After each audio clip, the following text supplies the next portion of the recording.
नमस्कार, ये आकाशवाणी चंडीगढ़ है। अब आप प्रतीका से प्रादेशिक समाचार सुनिए। केंद्रीय नागर विमानन मंत्री किंजरापू राम मोहन नायडू ने कहा कि हवाई यात्रा को सुलभ और किफायती बनाना सरकार की प्राथमिकता है। श्री नायडू ने कहा कि सरकार हवाई यात्रियों को दूरदराज के क्षेत्रों तक पहुंच प्रदान करने के लिए प्रयासरत है। नई दिल्ली में दूसरे एशिया प्रशांत मंत्री स्तरीय सम्मेलन के उद्घाटन समारोह में श्री नायडू ने देश में नागर विमानन के मजबूत बुनियादी ढांचे के निर्माण के लिए सरकार द्वारा की गई पहलों को रेखांकित किया। उन्होंने कार्बन उत्सर्जन को कम करने के लिए पर्यावरण अनुकूल प्रौद्योगिकियों को अपनाने और विमानन क्षेत्र के लिए हरित प्रौद्योगिकियों में निवेश पर जोर दिया। उल्लेखनीय है कि द्वितीय एशिया प्रशांत मंत्री स्तरीय सम्मेलन इस वर्ष 11 और 12 सितंबर को नई दिल्ली में होगा। सम्मेलन के दौरान प्रमुख विमानन संगठन, विमानन नेता और अन्य हितधारक नागर विमानन क्षेत्र के भविष्य पर विचार विमर्श करेंगे।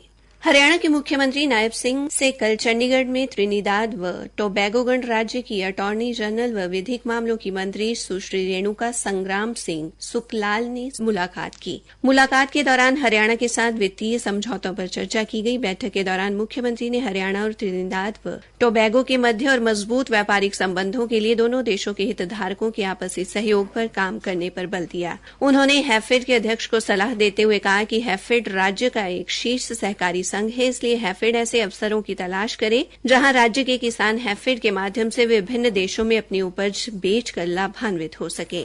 उल्लेखनीय है कि इस वर्ष जून के अंतिम सप्ताह में हैफेड के अध्यक्ष कैलाश भगत के नेतृत्व में हरियाणा सरकार की ओर से एक प्रतिनिधिमंडल त्रिनिदाद व टोबैगो के दौरे पर गया था, जिसका उद्देश्य त्रिनिदाद व टोबैगो तथा अन्य कैरिबियाई देशों में व्यापार के अवसरों की संभावनाओं का पता लगाना है।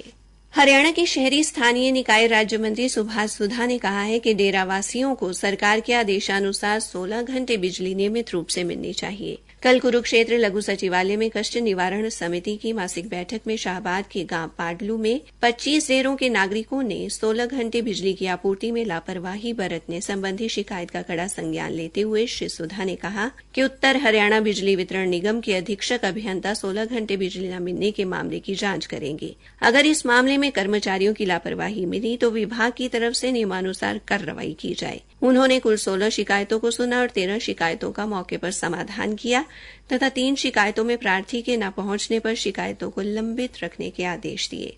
उन्होंने शाहबाद चीनी मिल कर्मचारी यूनियन के महासचिव राम कुमार को न्याय दिलवाने के लिए चीनी मिल के एक इंजीनियर से संबंधित मामले की जांच राज्य सतर्कता विभाग को सौंपने के आदेश दिए। भारत का वस्तु एवं सेवा निर्यात जून महीने में 4.5% बढ़कर 65.47 अरब अमेरिकी डॉलर हो गया है। केंद्रीय वाणिज्य एवं उद्योग मंत्रालय द्वारा जारी आंकड़ों के अनुसार अप्रैल जून तिमाही में समग्र निर्यात वृद्धि 8.6% बढ़कर 200 अरब 33 करोड़ डॉलर हो गई है। व्यापारिक निर्यात में पिछले वर्ष की तुलना में 2.55% की सकारात्मक वृद्धि दर्ज की गई है। इस वर्ष जून माह में व्यापारिक निर्यात वृद्धि के प्रमुख चालकों में आभ्यंतरिकी वस्तुएं, इलेक्ट्रॉनिक सामान, दवाएं, कॉफी और कार्बनिक रसायन शामिल हैं। हरियाणा विधानसभा के अध्यक्ष ज्ञानचंद गुप्ता ने पंचकूला को हरा भरा और प्रदूषण मुक्त बनाने की अपनी मुहिम को और आगे बढ़ाते हुए मनसा देवी परिसर के सेक्टर 6 में पौधारोपण अभियान का शुभारंभ किया। उन्होंने आमजन से अपील की कि वे कम से कम एक पौधा अवश्य लगाएं, उसका संरक्षण भी करें। पौधारोपण कार्यक्रम का आयोजन ट्राई सिटी के विमेन मिनिस्ट्री ग्रुप द्वारा किया गया। विधानसभा अध्यक्ष ने कहा कि 5 जून को विश्व पर्यावरण दिवस के उपलक्ष्य में प्रधानमंत्री नरेंद्र मोदी ने दिल्ली में एक पेड़ मां के नाम से एक अनूठे अभियान की शुरुआत की थी। प्रधानमंत्री ने कहा था कि जितना सम्मान हम अपनी जन्म देने वाली मां को देते हैं, उतना ही सम्मान हमें हमारा पालन पोषण करने वाली धरती मां को भी देना होगा। इसी के साथ ये समाचार बुलेटिन समाप्त हुआ।